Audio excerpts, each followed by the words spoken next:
Hello and welcome once again to my channel. I am so happy to have you here with me, and today, as promised, we are adding a nice vegetable dish to our rice and our lentil stew that we made yesterday. So this way you can have a complete combined meal. You have your protein already with your grain and your lentils, and now we're going to add our vegetable to it, and we're going to have a complete meal. I am so excited to jump in on this recipe with you. This is one of my favorites, something that I actually grew up with, but I've added my own little touch to it. So come on in and let's join in the fun.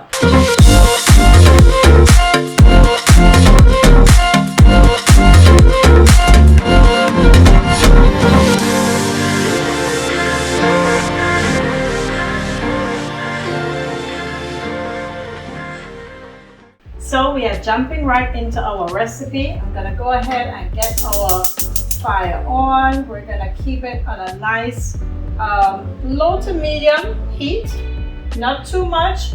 We're just gonna get it started, and then we are going to lower the heat so that we can get this all simmered and cooked together. Quickly, let me tell you what I have here on my board. First of all, I'm gonna be adding some vegetable oil. I'm going to be adding my curry powder. I am an island girl. This is curry straight from the islands. This is chief curry powder. I'm going to be adding just a touch of 5-spice powder because it just really elevates the flavor. Some turmeric, some crushed red pepper, and of course my Himalayan salt. Along with that, I have here some fresh chopped onions. I have a fresh chopped flavor pepper. All right, we call it it's a flavoring pepper. Some people also call it a pimento. I have my fresh greens here, seasoning greens, a tomato that's just turned. This is actually straight out of my garden. And I have some crushed pepper. I also am gonna add to it my onion, my ginger garlic paste. I don't know if you can see that right there. This is my ginger garlic paste that I have ground up together in my mortar and my pestle. Yes, I like to do things the old school way sometimes.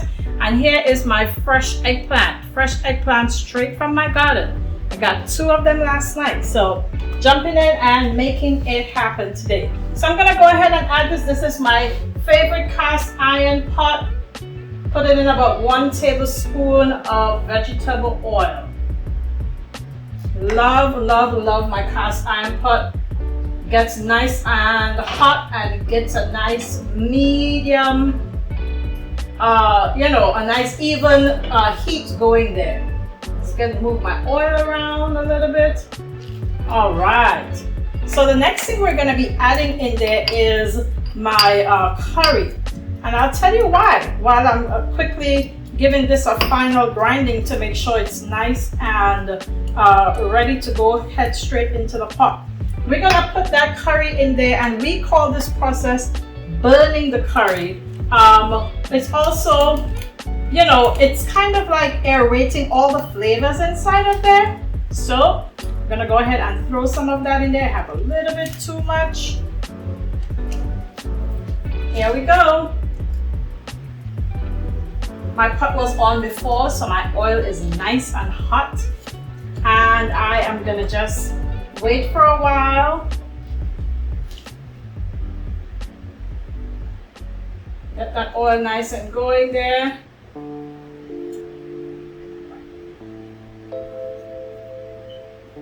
It's nice and bubbling up, and it is also making my kitchen smell super fragrant right now.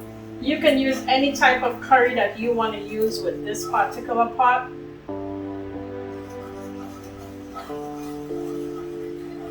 So we're just gonna get that flavor really nice and going. And you're gonna notice that your curry is taking on a deeper color. All right. And I think we are very much ready to add into that our ginger garlic paste. So here we go. It's gonna make a little noise, but it's gonna be smelling oh so good.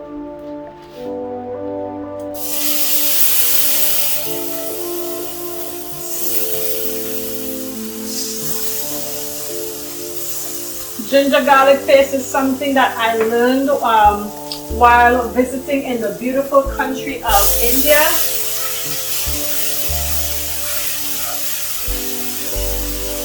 It's the home of curry. And so although my original curry recipe comes from my homeland of Trinidad and Tobago, this ginger garlic really adds a nice flavor and elevates the taste of the curry. Alright. I wish you were here to smell it. It smells so good in this kitchen right now. It's nice, it's flavorful. Our ginger and our garlic's getting nice and brown. Alright, we're gonna start adding in a couple of things here. Here we go. Adding in some wonderful flavors here. We're gonna first add in our onions.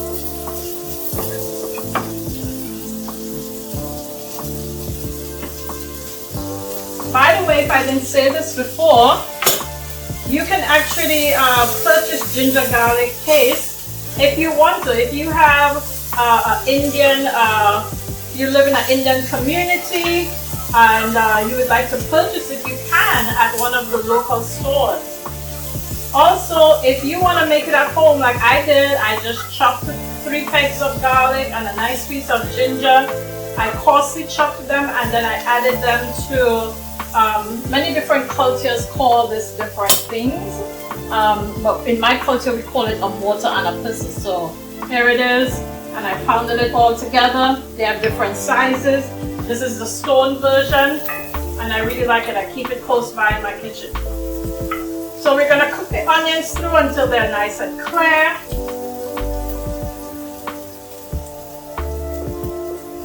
This time I'm going to add a couple more of my seasonings in there. I'm going to add our peppers in. This is our flavoring peppers, also known as pimento. And I'm also going to add my dry crushed powder. That is our crushed red pepper right here. Okay?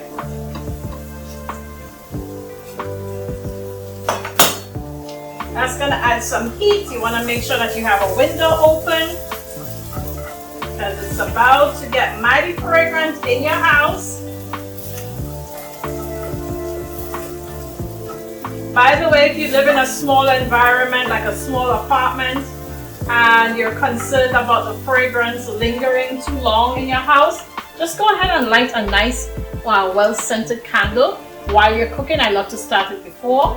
And it just kind of helps to balance out the fragrance and make sure you have a couple windows at least just cracked open. So I'm going to go ahead and add in my fresh chopped eggplant, also known as melongene. That's the name I grew up knowing it as, and it's also known as baigan.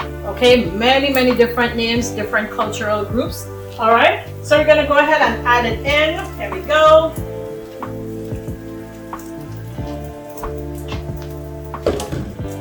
Getting rid of that quickly, and we're going to go ahead and just toss her in there. Okay, I just wanted you to see how I'm just going to be tossing this, bringing the corners in, pushing the middle back out. We're just coating it with some flavor, making sure our eggplant is nice and coated. Now, eggplant is full of water, and yes, I do have the skin on. I do cook it with the skin on. Originally in my culture, that's not what I learned to do, but I love cooking it with the skin on. I think it's a great way to get some extra roughage, and if you know, roughage is so important for us, why throw it away? All right, so here we go. Got that kind of mixed in there. Okay. We're gonna go ahead and let this cook for just a little bit. Just a little bit. But before we do that, we're gonna add a little bit of warm water. Both of my grandmothers always said this to me. Never put cold water in your pot. Alright? Make sure I have my cover close by, because this is going to get really nice and large. Just right around the edges. All right. So like I said, that eggplant has lots and lots of water in it. It is going to cook very, very quickly. It's going to succumb to the heat. You don't want to put too much water in it because it's going to get a little bit too wet. We just want enough water to create a steam environment so that when it's covered, the pot, it's going to just pull all the waters out of the eggplant, cook it down in that curry flavor really quickly for us. And then we're going to add the rest of our seasonings right at the end. I'll be right back with you. Alright guys, as you can see, our pot is pretty much done. It is nice and colorful. It's ready to go. It is going to be mighty tasty. I wish you were here to smell it, like I said. But yeah, our eggplant is nice and tender. Our tomatoes really cooked nice and quickly. They're both from my garden. I'm so excited to have them, you know, in this pot. I'm ready to eat it with my rice and lentils. I hope you're ready to join in the fun. Let's do it. All right guys, so here we go. Got yourself that rice. We have got ourselves our stewed lentils. We got our curried eggplant with tomatoes, and we have some fresh cucumber slices just for a nice cleansing, cooling of the palate, because we added some nice spice to the eggplant. I hope we're gonna enjoy this all together. Okay guys, our meal is now complete. We have a little bit of everything that we need to have here. We have our carrot almond rice, we have our stewed lentils, we have our curried eggplant, and we have added some nice fresh tomatoes in there, and we have just a little side of fresh veggie, which is our cucumbers, helping us to, you know, cleanse the palate, because this eggplant is gonna be a little bit on the spicy side. If you're not a lover of spice, I am. If you're not a lover of spice, I would say to you, just leave the crushed red pepper out and use your other spices in there, okay? So first I want to taste our eggplant, because, you know, I already tasted that rice and lentil. I'm gonna add them all together just now, but first I'm gonna have this.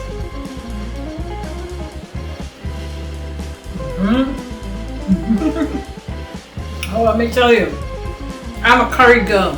Anybody in my family would tell you, I love me a good curry. This is good. This is so good. You can have this with anything. You can have it with bread. You can have it over plain rice. You can have this with a chapati. You can have this with some roti. Oh boy, you can have this with a lot of different things.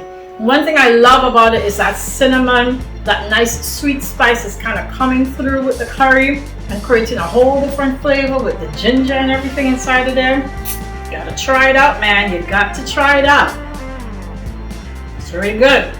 Now I'm gonna have a little bit of the rice with a little bit of the lentils and also some of the eggplant. Yes, sir. So good. So good. The flavors come together really, really well. You need, you know, a couple slices of fresh cucumber there. Yep. That does the trick. That's it. That's a complete meal. You got your protein in. You got some veggies in there. You have got a complete vegan meal. Nice, filling, full of refuge, and so, so good for you. Wishing you peace, wishing you blessings, wishing you a wonderful, happy day, night. Whenever you're watching this, have a great time.